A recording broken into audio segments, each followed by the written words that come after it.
We had been married for 4 years. This year, Patrick was finally free to go see the Northern Lights with me. We booked tickets to Norway, but right before we were supposed to leave, Patrick bailed at the last minute. A last-minute business trip. I'll take you next time.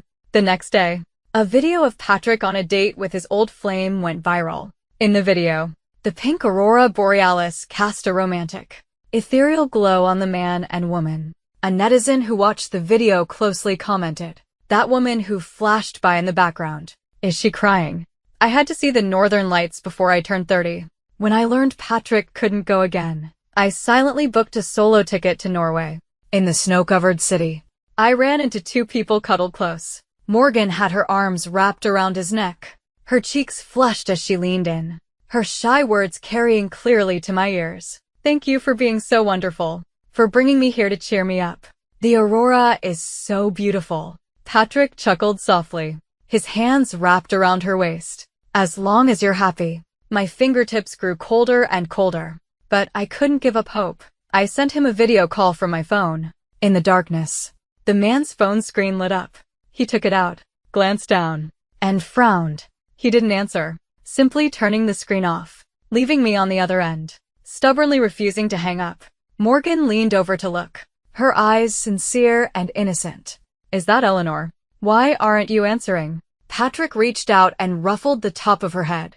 "Let's not. I don't want her asking a million questions and spoiling your mood." Morgan giggled and threw herself into his arms. The white snow was blinding. I felt as if my eyes had been scorched. Later that night, Patrick finally messaged me back. "Just got out of a meeting. What's up?"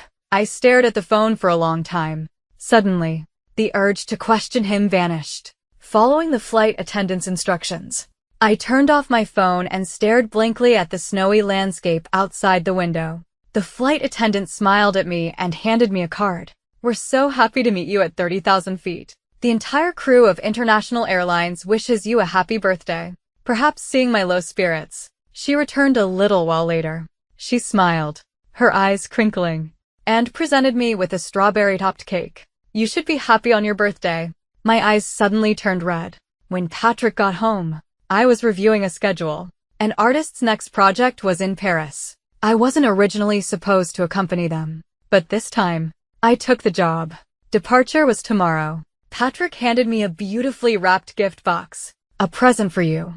The packaging was from Edblad, a classic Norwegian brand. I looked up.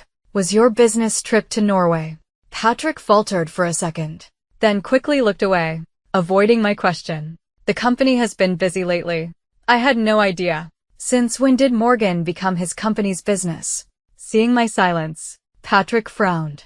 "Are you angry? Because I wasn't with you on your birthday." He sat down beside me, uncharacteristically patient, and took the necklace out of the jewelry box. "A makeup gift. Look, isn't it the one you liked?" I couldn't help the mocking tone in my voice. "The red one I like. Isn't it around Morgan's neck right now?" Morgan had even posted a picture of that necklace. He said red brings out the fairness of my skin. Patrick froze. He glanced at the black pendant in his hand, the awkwardness on his face undeniable. "Why are you competing with her? It's the same brand, just a different color."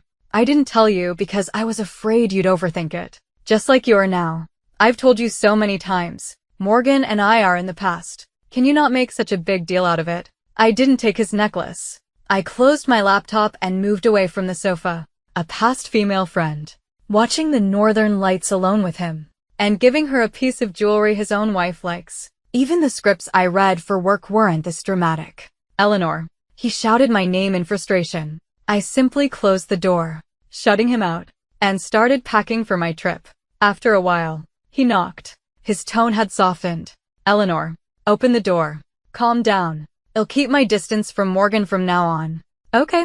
I had heard that line dozens of times, but his drama with Morgan only got more intense each time. A promise like that was worth less than air. When I still didn't open the door, Patrick found the spare key and opened it himself. He saw my suitcase and his face instantly darkened. "What are you doing?" "Running away from home." He grabbed my wrist. "Eleanor, I know you're upset, but I only lied because I was afraid you'd make a scene. It's not like I cheated. I was exceptionally calm. You're overthinking it. I'm not running away. Then what are you doing? He tipped over my suitcase, and the artist's schedule fell out. A male artist. You're going to follow his schedule. Are you doing this to spite me? He sighed and suddenly pulled me into a hug. Honey, don't be angry. Okay. You're the only one in my heart. I swear. I didn't speak. He took my silence as a sign of softening. He kissed my hair. Honey, don't be angry. When I'm done with this busy period, I'll take you to see the Northern Lights. When I first met Patrick, I was just starting out. An artist I managed, who was just gaining some fame, was tricked into a private club by a business tycoon. I went to rescue him. The old man put something in a glass right in front of me and, with a greasy smile, handed the drinks to me and my artist. In my youth, I was not diplomatic. In a fit of rage, I smashed a bottle over the old man's head.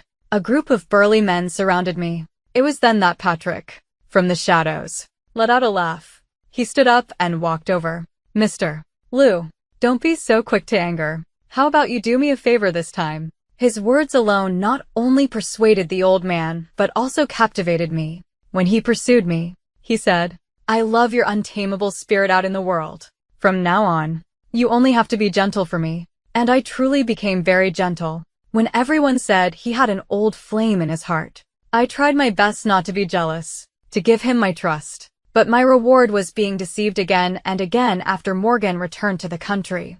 I was suddenly tired. The passionate love of our youth had become unrecognizable. It was late, and a heavy rain was falling outside. His phone rang, the sound jarring in the quiet room. Patrick pulled his arm from under my pillow, his voice impatient. Hello.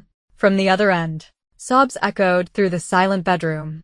Patrick. It's thundering. I'm so scared. Patrick was instantly alert. He shot up and instinctively started getting dressed, murmuring reassurances. Don't be afraid. I'm coming to you now. He hung up and seemed to only then remember I was there. He looked at me guiltily. Eleanor. Morgan has been afraid of thunder since she was a kid. I looked at him calmly. So, wait for me at home. I'll be back soon. I fell silent. A married man, rushing out on a stormy night to comfort another woman. Did he not find that absurd? It didn't matter anymore. I looked away. Go ahead. He finished getting dressed, then hesitated before leaving. Eleanor, you're not angry. If I were angry, would you not go? Patrick froze. A flash of lightning lit up the room. Bright as day, his phone lit up again, and Morgan's sobs came through. Patrick, save me. I'm so scared. Patrick's expression changed. He turned and rushed out. Before closing the door, he paused, as if wanting to say something more. I promise I'll be back as soon as I can this time. I was left alone in the vast room. Even the sound of my own breathing became distinct. At 2:30 in the morning, I got up and finished packing my half-packed suitcase. At 4 o'clock, I took a taxi from home to the airport. The wind and rain were furious. The driver saw I was alone, rushed out to help with my luggage, and asked with concern, Miss, all by yourself? Your family didn't see you off. I glanced at my silent phone, locked the screen, and said, let's go. It was dawn when I arrived at the airport. The kind driver got out again to help me with my 2 suitcases. He sighed. You're a strong young woman. Inside the airport, I saw my young artist, Noah. Seeing my luggage, he immediately ran over to help, his sunglasses slipping halfway down his nose in surprise. Eleanor, so much stuff. Your husband didn't see you off. I was busy with security check. I turned and said, can't a woman survive without a man in her life? Noah pushed his sunglasses back up. I thought I heard him click his tongue as he followed behind me. The airport announcement came on. Ladies and gentlemen, flight LA 793 to Paris, France is now boarding. Please have your... My phone rang at that moment. I subconsciously checked the time. 7:40. More than 5 hours had passed since Patrick left. I was busy checking my luggage. By the time I answered, it had already rung 3 times. Patrick's tone was sharp. Eleanor, where are you? Why aren't you answering your phone? Before I could speak, the airport announcement played again. Patrick's tone changed, becoming severe. Where are you? The airport. Eleanor, you actually went to be with a male artist. I let out a soft laugh. The company has been busy lately. I didn't tell you because I was afraid you'd make a scene. Patrick, this is business. The familiar words made Patrick choke. He was furious. How can you and I be the same? I'm a man. You're a woman. You're going on a business trip with a man. Have you even considered my feelings? I could hear him gritting his teeth. Suddenly, someone started crying on his end. Patrick. Is it because of me? Eleanor. The crying was heartbreaking. Should I apologize to Eleanor? Please ask her to come back. Being alone with a man is so dangerous. What if something happens? Morgan stopped at the perfect moment. I could almost picture Patrick's darkened face. He roared. Don't you dare leave. You stay right there. Eleanor. I'm coming to get you right now. Noah suddenly handed me a coffee. His voice soft. Here. Eleanor. Eleanor. Patrick screamed from the other end of the line. Are you getting back at me? Don't you go. I'm on my way. I replied calmly. Next time I'll listen to you. With that, I hung up. Due to the bad weather, the flight was delayed. Noah and I waited at the airport. At the entrance to the waiting area, a man's urgent shouts could be heard. Eleanor. Where are you? Noah looked down at me. I remained impassive. Just then, the announcement came on. Flight LA 793 was now boarding. I stood up, turning my back on the commotion behind me. Let's go. Time to board. The plane landed. The weather was different again. The wind was strong, stinging my cheeks. I turned on my phone to a flood of missed calls, all from Patrick. I didn't respond. I found the staff member who was there to pick us up. He was very friendly, helping with the luggage and leading us to the car. Eleanor, you're personally supervising this time, Noah said with a smile. You must value me a lot. He wasn't wrong, but with his smile, it sounded a bit ambiguous. The crew members exchanged glances. Before they could speak, my phone rang again at the most inopportune moment. I rejected the call. The caller was persistent. I answered. Patrick's agitated voice came through the receiver. Where are you? You really went to be with a male artist, a man and a woman, alone. You call it business. Do you think that's believable? Eleanor. The wind hitting my body made me feel cold to the bone. I suddenly found it laughable. So you do understand these things. Patrick. I didn't continue my condemnation, but he understood. The line went silent for a moment. He took a deep breath. It's different with Morgan and me. We've known each other since we were kids. I just see her as a sister now. Honey, be good. Come back. Have someone else handle the work. I'll book your ticket. Afraid I would refuse. He added. Don't forget. We agreed before we got married. You wouldn't have any inappropriate relationships at work. I had said that. It was true. But at that time, Patrick, despite his high position, had always been a man of integrity. Forget taking a woman on a date abroad. He never even brought any female companion other than me to any banquet or party. I mimicked his casual tone. It's different with Noah and me. I just see him as a little brother. Eleanor. Patrick lost it. His voice was piercing. I held the phone away from my ear, catching a glimpse of the curious crew members. I hung up. WeChat immediately buzzed. Eleanor, this is your last chance. If I don't see you home today, you can stay away forever. I turned to coordinate with the crew, taking a moment to reply. Okay. The new film started shooting intensively. I didn't have much to do, so I was communicating with other artists' schedules on the side. He suddenly ran over, his face full of apology. Eleanor, I'm not familiar with the environment. I had so many bad takes today. Can you help me run lines? I put down my phone. Suspicious. Why don't you ask your co-star? Noah pointed behind him. She's in a scene right now. All right then. He was my artist. There was no need to be difficult about such a small thing. He handed me the script. As I started to flip through it, Noah quickly got into character. Gee, he said, his gaze serious and focused. I've been secretly admiring you for a long time. Now that I'm your equal, can you please look at me? My heart suddenly sank. I discreetly glanced down at the script. In this scene, Noah's female co-star's name was Yenji. The Ji he had said should have been a different character. The next line was supposed to be the female leads. Okay, I'm willing. But this wasn't even Noah's scene for the day. I frowned and stepped back, but Noah grabbed my sleeve. Eleanor, it's your line.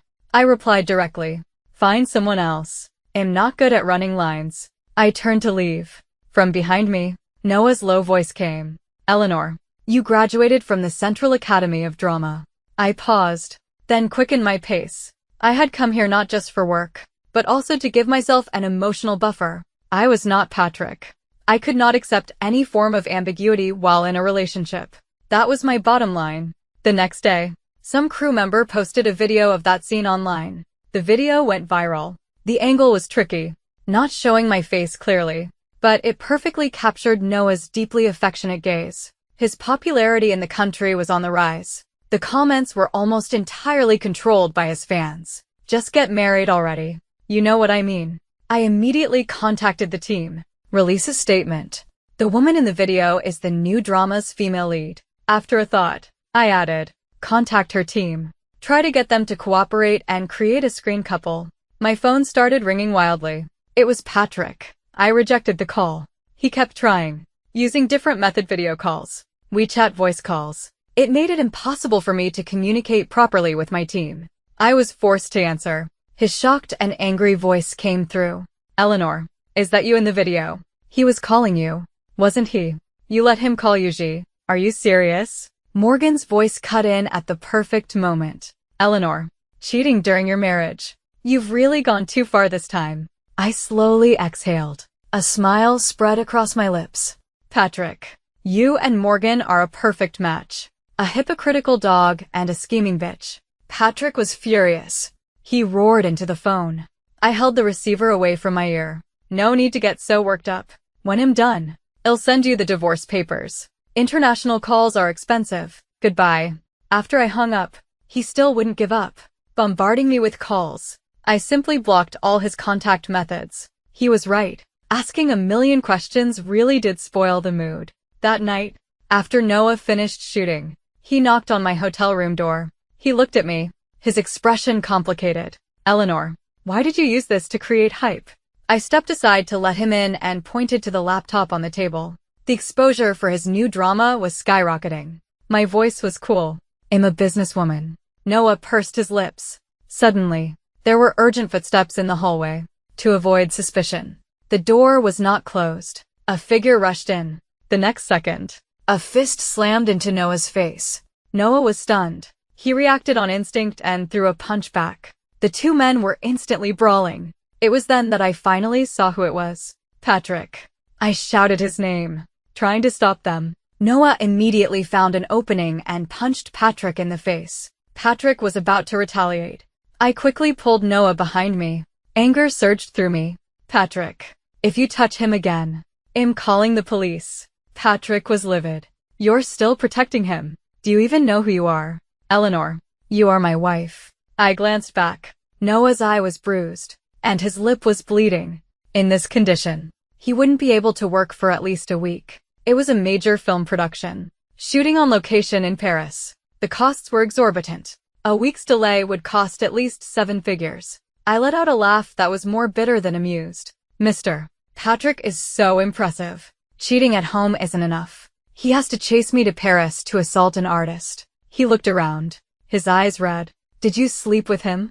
5 million. I said, holding out my hand. Please transfer it to my company's account. This is your personal action, and I refuse to share the compensation with you in the divorce. Patrick's fists were clenched.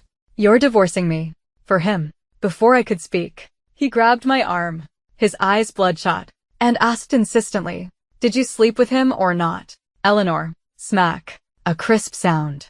I had slapped him so hard his head turned. He looked back at me, his eyes filled with confusion. I forced the words through my teeth. Only a dog like you enjoys eating filth outside your own home. He froze, his eyes flickering. The tension in his body suddenly eased. You're still upset about Morgan, aren't you? It's really not what you think between us. We've made such a scene. You've gotten your revenge. How about I keep my distance from her from now on? Similar promises. He had already said them to me dozens of times. Disappointment had piled up. It had long since turned into hopelessness. I looked at him calmly. Patrick. 5 million. Pay up. I actually got the compensation from Patrick into the company account. This time, Noah admitted it. I was a businesswoman who only cared about profit. He wasn't wrong. A life dependent on a man is precarious. But money is not. When you're not actively spending it, it never just disappears. Since Patrick had chased me to Paris, I had an agency in my home country evaluate our marital assets. After the evaluation, I had the agreement printed and sent to him. Patrick couldn't accept it. Eleanor, do you have to be so serious? I was careless with Morgan. But you and Noah are the same, aren't you? Honey, don't make a scene. Okay, I said. You're talking about the video of us running lines, right? Patrick didn't speak, but his expression said it all. I paused, then found the viral video from a few days ago and showed it to him. I was getting a divorce, but the fault should not be mine. In the video, a man held a woman by the waist. They were embracing under the northern lights, their breaths mingling. The timestamp was clear. It was less than a week ago. The comments were filled with blessings for their long-lasting love. I spoke first. The internet is so supportive of you two. It would be hard to explain if you don't get married. Patrick's expression froze. After a long moment, he said with difficulty, Honey, it's really not what you think. Morgan was just in a bad mood that day. He trailed off. I waited for him to continue, amused, seeing his silence.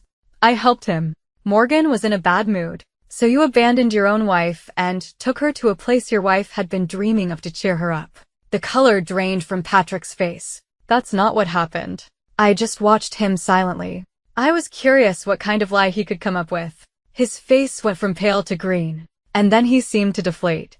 Eleanor, how about I take you too? This time, just the two of us. It'll make up for the northern lights. We can start over. You might not believe me now, but Eleanor, I swear, my heart has never changed. You're the only one in my heart. Just give me a chance to make it up to you. His eyes were red, his lips trembling. But I only asked him one thing. Patrick, would you be okay with me being like this with another man? His body stiffened. He looked at me, his face pleading.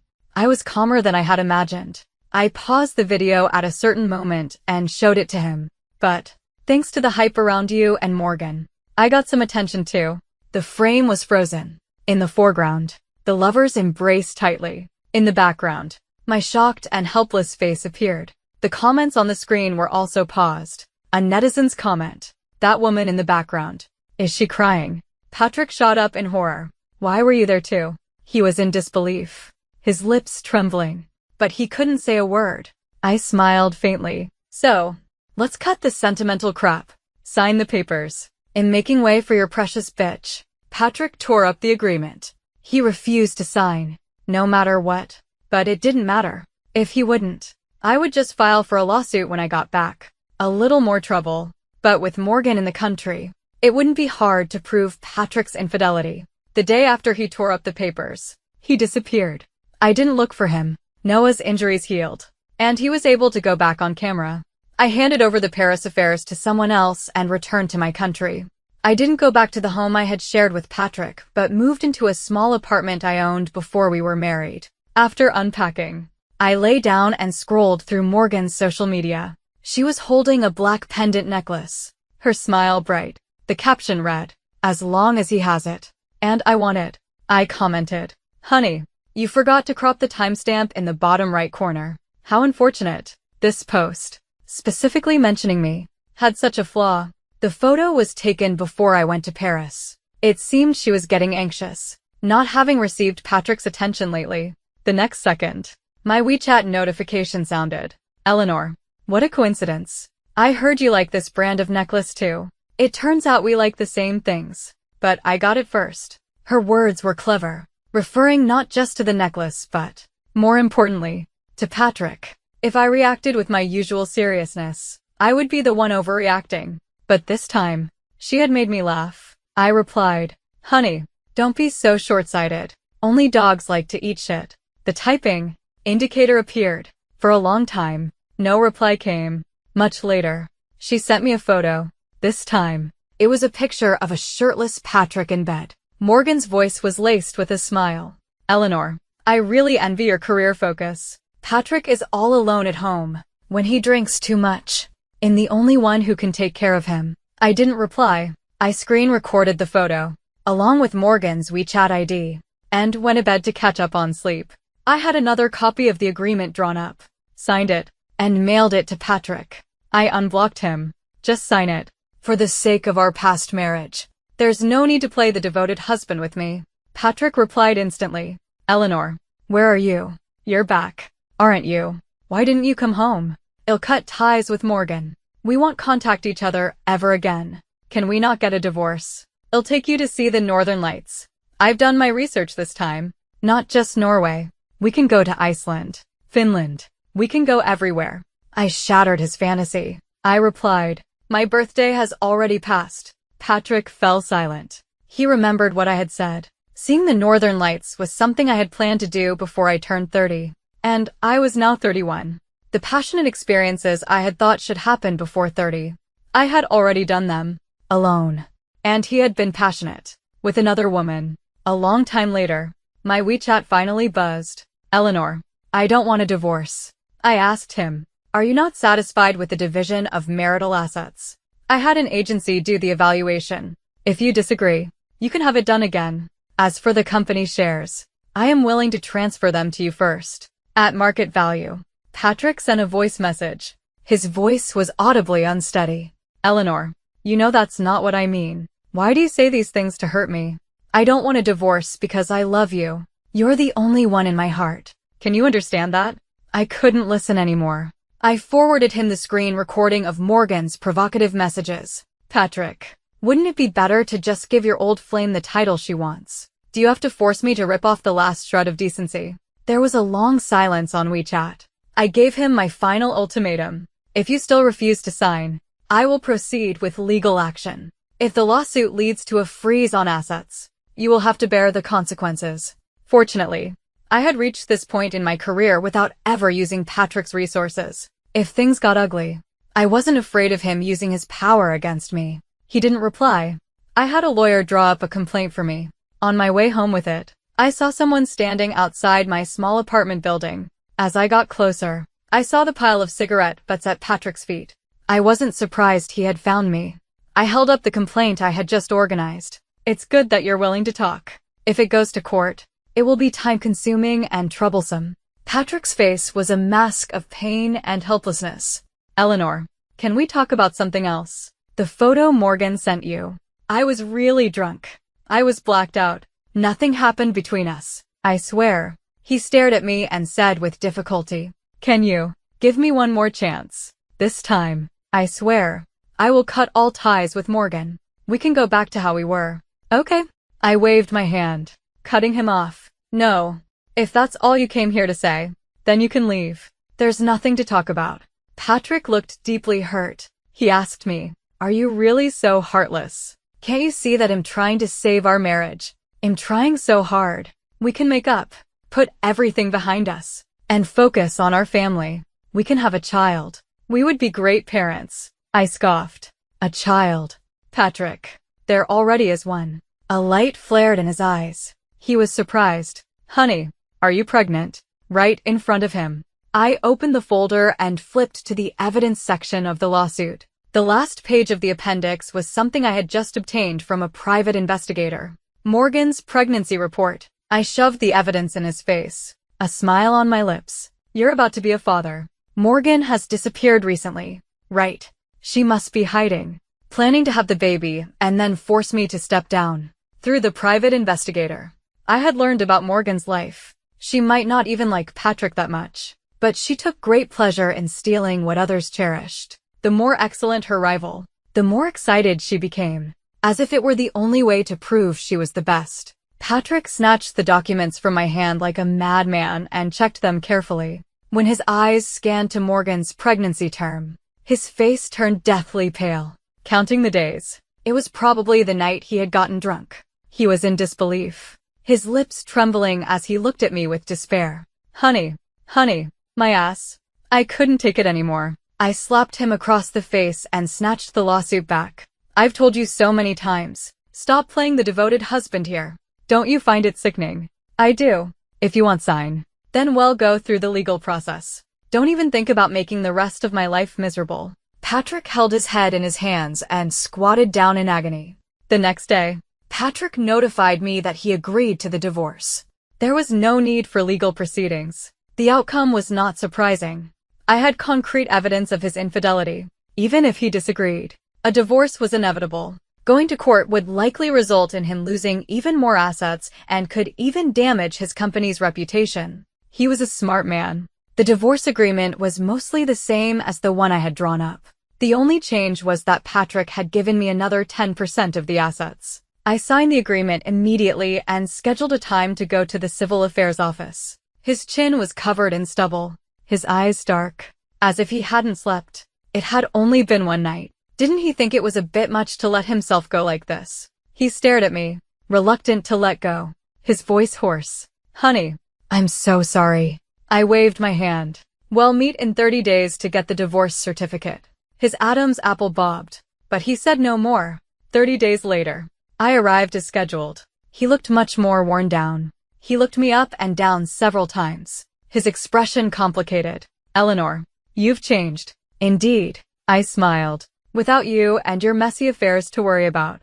Of course I'm in a better mood. He was silent for a long time. At my urging, he went through the procedures. After getting the divorce certificate, he stared at my brisk steps. Eleanor, can I pursue you again? Don't even think about it. I took a few steps back. Who in their right mind would climb out of a cesspool only to jump right back in? Haven't they had enough shit to eat? He looked at me with disappointment. I turned to leave. Goodbye, Mr. Patrick. The next time I saw Morgan, she was posing as a staff member for a variety show. I sat on the sofa in the coffee shop, my gaze falling on her swollen belly. She saw my gaze, raised an eyebrow, and said with a hint of triumph, "It's Patrick's." "Oh," I said, nodding. "Congratulations." She was taken aback. "Why aren't you jealous?" "Why should I be?" I laughed. "I divorced him a long time ago. Didn't you know?" Her expression froze. I understood. "What? You can't get in touch with Patrick. Do you need my help to contact him?" Morgan glared at me, unwilling to accept defeat. "Don't pretend to be so kind. You were thrown away by him too." I looked at her innocently. "I was the one who divorced him. Didn't you know?" I stirred my coffee, asking with confusion. "When I divorced him, I told you I was making way for you." "What?" "He won't marry you." Morgan screamed. "You're lying." She was furious and threw her water glass at me. I was prepared and dodged, then threw my own coffee in her face. Morgan screamed. She tried to attack me but was held back by the coffee shop staff. I took out a napkin and calmly wiped the coffee stains from the corner of my clothes. "By the way, let me give you a friendly reminder. When Patrick is drunk, he usually can't get it up." I smiled. "I really wonder how much your child will resemble him." She went insane, screaming and trying to lunge at me. I paid for my own coffee and walked out. It was not worth my time to be delayed by someone like Morgan. With this time, I could have earned so much more. Noah's new drama was released and pushed his popularity to a whole new level. It really made me a lot of money. Counting my assets, I was a wealthy woman in my own right. I had also signed 2 new artists. They had potential. This time, I planned to manage them personally. Coincidentally, one of the newcomers, naive and fresh out of society, was tricked into a private club by an unscrupulous director. This time, I didn't just go to rescue him. I brought my newly hired bodyguards. After getting him out, I was all smiles. "The newcomer is inexperienced and has offended you. Gentlemen, my apologies. My apologies. I've spoiled your fun. I'll make it up to you next time." I led my people out of the private room. In the hallway, I heard a woman's desperate shouts. "Why won't you answer my calls? Patrick, are you avoiding me? Have you forgotten you said you would always treat me as the most important person? Now you have me. And our child. But where are you? Who are these bitches around you? Tell them to get lost." Then, a man's impatient voice. "You're the one who should get lost." The woman wouldn't give up. Crying loudly, the man roared, "Get lost." The next moment, the woman cried out in pain. A waiter immediately exclaimed, "Quick, call an ambulance. There's a pregnant woman bleeding here." A crowd of club staff rushed in. It was chaotic. The new artist grabbed my arm.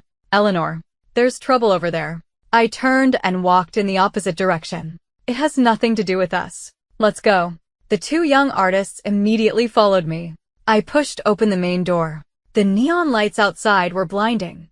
I shielded my eyes with my hand and blinked. The colorful lights along the road twinkled. I pointed to the brightest spot in the distance and said to the 2 young artists behind me, The bright future ahead doesn't need to be exchanged for things you are unwilling to do. Even if you have to walk, even if it's a little slower, you can still reach your destination. The two young artists were deeply moved and bowed gratefully. Thank you, Eleanor.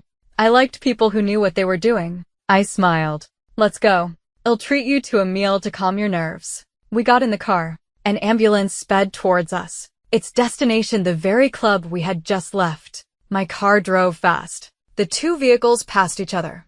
The urgent wail of the siren grew fainter and fainter behind me.